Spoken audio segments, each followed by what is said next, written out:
Hello students, upcoming Kolkata police যারা exam দিচ্ছ তাদের জন্য এই শর্টসটি খুবই গুরুত্বপূর্ণ হতে চলেছে। আজকে আমরা এই শর্টসে পশ্চিমবঙ্গের কিছু গুরুত্বপূর্ণ টপিক নিয়ে আলোচনা করব। তাহলে চলো শুরু করা যাক। পশ্চিমবঙ্গ রাজ্য গঠিত হয় কত সালে?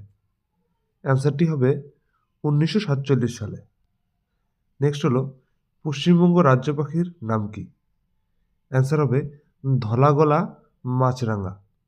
নেক্সট হলো, পশ্চিমবঙ্গের রাজ্য গাছের নাম কি? অ্যান্সার হবে ছাতিম। নেক্সট দেখে নাও, কলকাতা হাইকোর্ট কবে প্রতিষ্ঠিত হয়েছিল? অ্যান্সার হবে 1862 সালে। তারপর হলো, পশ্চিমবঙ্গের প্রথম মুখ্যমন্ত্রী কে ছিলেন? অ্যান্সার হবে প্রফুল্লচন্দ্র ঘোষ। এগুলো কিন্তু ইম্পর্টেন্ট কোশ্চেন, সবগুলি মনে রাখবে। নেক্সট হলো, পশ্চিমবঙ্গের প্রথম রাজ্যপাল কে ছিলেন? অ্যান্সার হবে রাজা গোপালাচারী।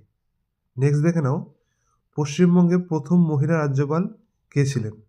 অ্যান্সার হবে পদ্মজা নাইডু। এটি কিন্তু পরীক্ষায় খুব আসে, সেজন্য মনে রাখবে পশ্চিমবঙ্গের প্রথম মহিলা রাজ্যপাল ছিলেন পদ্মজা নাইডু।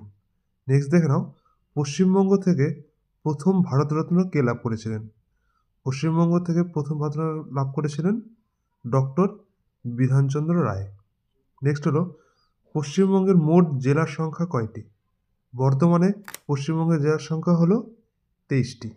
নেক্সট হলো, পশ্চিমবঙ্গ থেকে প্রথম অস্কার কে পেয়েছিলেন? অ্যান্সার হবে সত্যজিৎ রায়।